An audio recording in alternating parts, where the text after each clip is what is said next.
Assalamualaikum warahmatullahi wabarakatuh.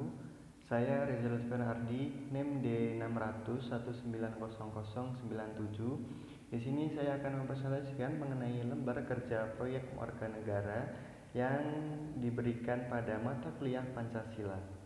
Baik, di sini saya akan memulai dari LKPBN 1. Yang pertama mengenai tabel, yaitu ada identifikasi masalah. Yang hasil yang saya peroleh yaitu yang pertama kurangnya literasi dalam masyarakat, yang kedua mudah percaya dengan berita yang belum tahu kebenarannya, dan yang ketiga ada kurangnya memahami berita atau informasi, dan yang keempat banyaknya perbedaan pendapat dan fanatik terhadap sesuatu yang mengakibatkan terjadinya sebuah konflik. Yang kedua yaitu topik yang dipilih. Di sini saya memilih topik yaitu informasi atau berita bohong atau hoax. Dan yang ketiga ada relevansi topik dengan bidang studi. Di sini saya menemukan hasil yaitu dalam menyampaikan berita atau informasi yang tepat harus disampaikan secara komunikatif dan lugas. Hal tersebut seharusnya dimiliki oleh mahasiswa teknik industri karena dalam dunia kerja nantinya harus memiliki komunikasi yang baik dan mampu menganalisa informasi yang beredar di sekitarnya. Kemudian yang keempat ada relevansi topik dengan mata kuliah Pancasila. Dari topik yang dipilih ini dengan nilai-nilai Pancasila yang ada di dalamnya yaitu merujuk pada sila ketiga yaitu Persatuan Indonesia, karena dari beredarnya informasi yang tidak benar menyebabkan terjadinya perpecahan antara kelompok masyarakat dan sehingga menghasilkan hal yang membuat terpecah belahnya suatu bangsa itu sendiri.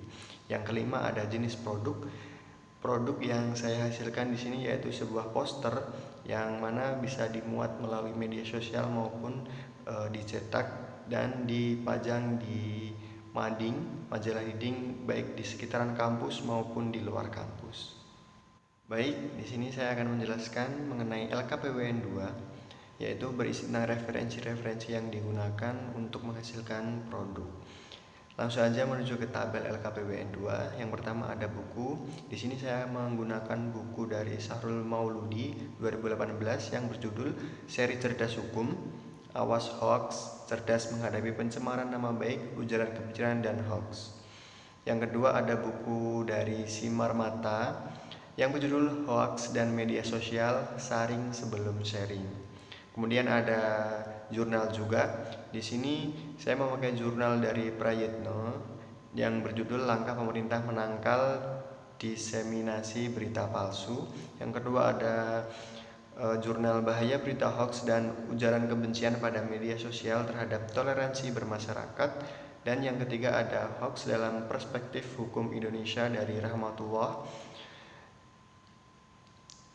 Selanjutnya ada Gumilar yang berjudul Literal Media, Cerdas Menggunakan Media Sosial dalam Menanggulangi Berita Palsu atau Hoax. Dan di sini saya selanjutnya menggunakan media online untuk referensinya. Saya ambil dari detik.com dan juga liputan6.com.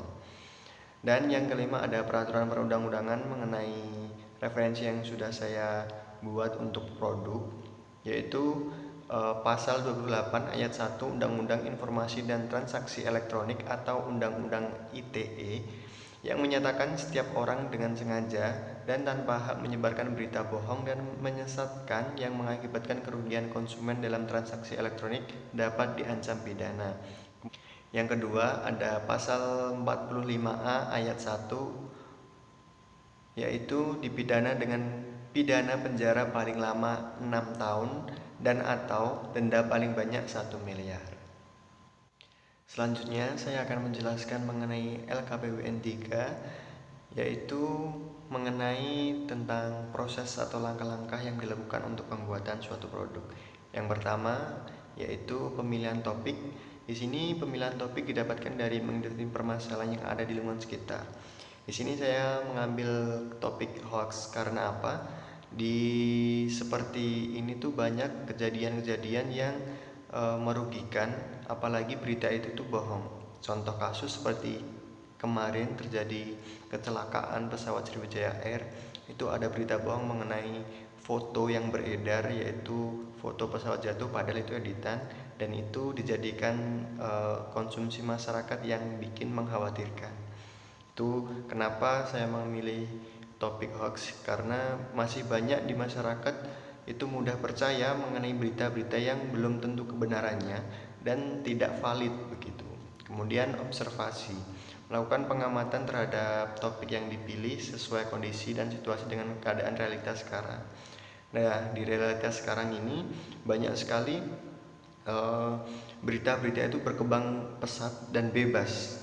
Saking bebasnya masyarakat umum itu tidak tahu apakah berita ini tuh dapat dipercaya atau tidak, dan menelan mentah-mentah semua berita yang beredar di media sosial maupun di media lainnya begitu. Kemudian yang langkah ketiga ada mencari referensi, yaitu sebuah pencarian sumber referensi berupa buku dan jurnal sesuai dengan topik yang diambil untuk mencari solusi permasalahan tersebut.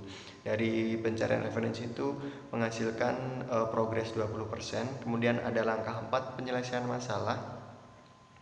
Setelah melakukan pencarian referensi, didapatkan solusi yang tepat untuk mencegah penyebaran berita hoax yang beredar di masyarakat, yaitu tentang bagaimana kita harus menjaga literasi, atau kita harus menyaring sebelum kita sharing mengenai berita apapun yang kita dapat.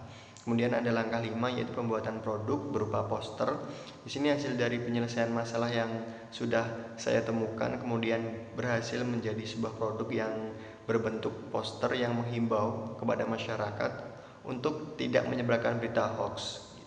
Kemudian ada langkah 6, yaitu pembuatan video presentasi. Presentasi dari produk yang telah dibuat dari awal hingga akhir yang akan diupload di YouTube. Jadi nanti setelah ini akan ada video presentasi mengenai produk yang sudah saya buat. Sekian dari saya, apabila ada salah dan kurangnya mohon dimaafkan. Wassalamualaikum warahmatullahi wabarakatuh.